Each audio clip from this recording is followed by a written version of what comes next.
All right, today we're actually going to be working on the Model Y here. We are going to do some maintenance.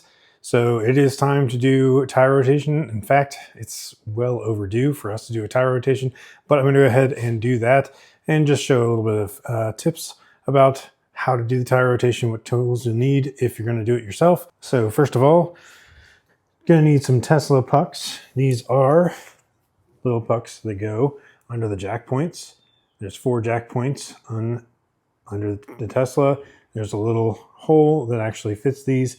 You can get these pretty much anywhere on Amazon. I do have a link for them in the description of some that I have, but those are definitely needed so that you can use them with the jacks. I do prefer to have 2 full-size jacks here instead of just using the mobile one that I have in the car all the time.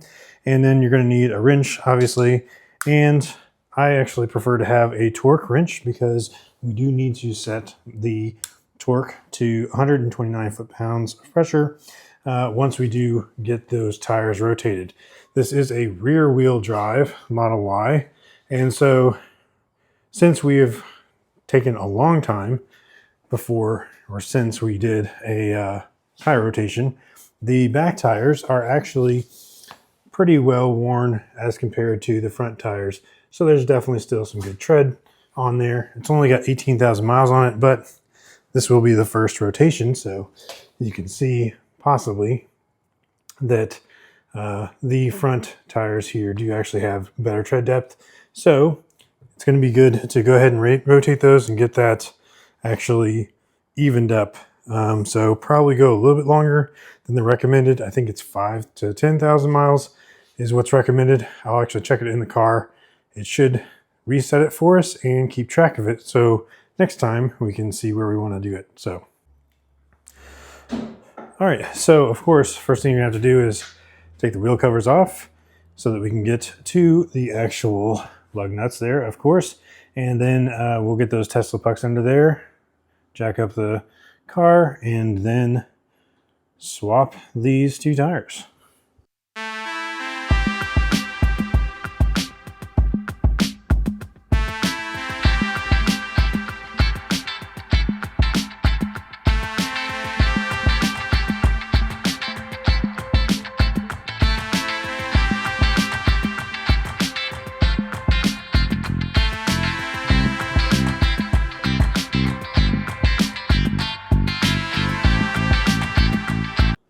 So it's definitely good to check over the tires just to make sure you don't have something in the tire that might end up being a leak later, like a nail or something. Amazing how many I actually get. So comparing the two here, does look pretty obvious that this has more wear than this. So that's why definitely should have been rotating these sooner than we did, but still plenty of tread left on this one, and none of the tread indicators are even close, so we're still good.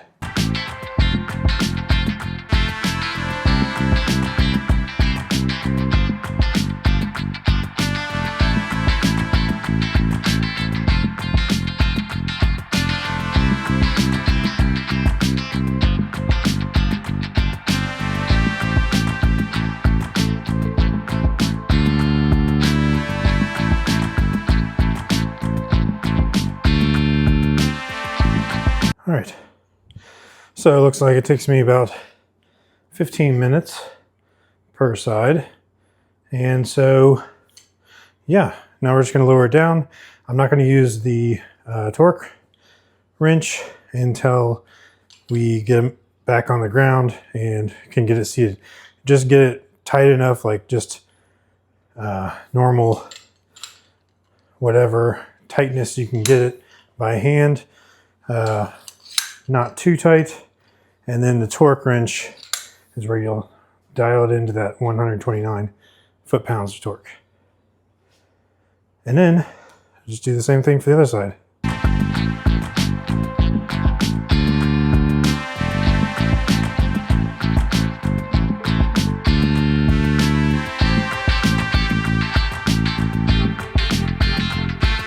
All right, so we did rotate the tires. So what we're going to want to do is go into the service menu. We're going to go to wheel and tire, and then tires, and select all season or summer, which we have all season. So we don't have winter tires.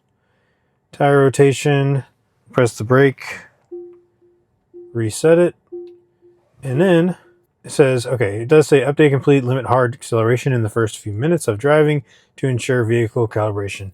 Honestly, hardly ever hard accelerate, so that shouldn't be a problem.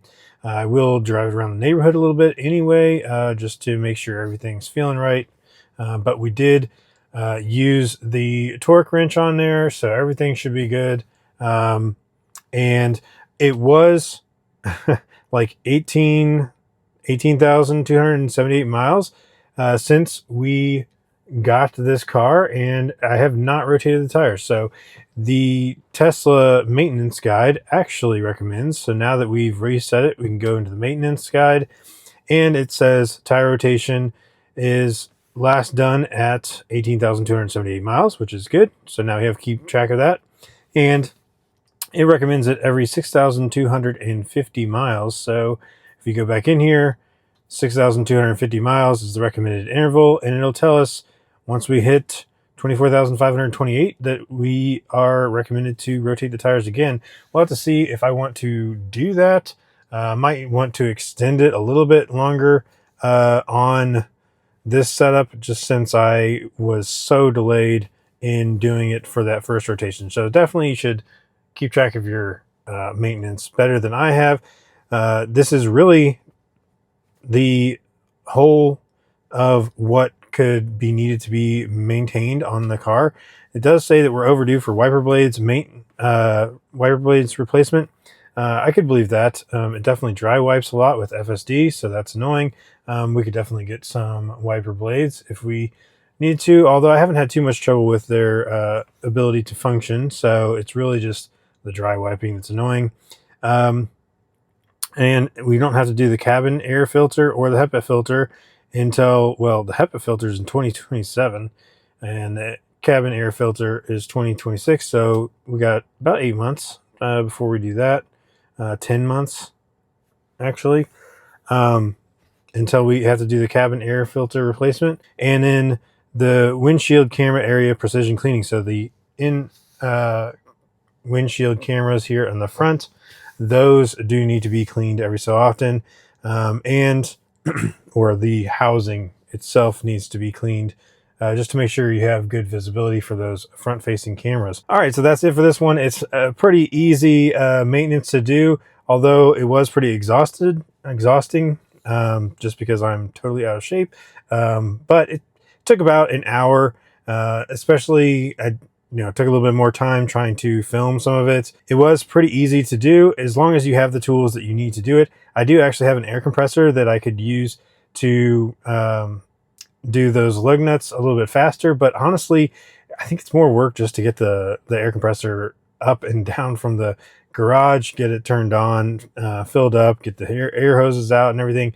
That's a lot of work, honestly, and it's really not that hard to just hand tighten the 20 lug nuts. So I don't think it's that big a deal, but to each their own. If I had a smaller air compressor that was more convenient, or it was already set up in my garage, I would probably definitely use it then. But since it's a lot of work for me to get it in and out from where it is in the basement, I just go with the hand tools at this point. But definitely great to have two full-size jacks, floor jacks, as well as it would be even better if you had some of those nice jack stands, so you could do like just jack up the whole car at once and just do them all at the same time. Anyway, that's it for this one. Thanks so much for watching, and we'll catch you on the next one.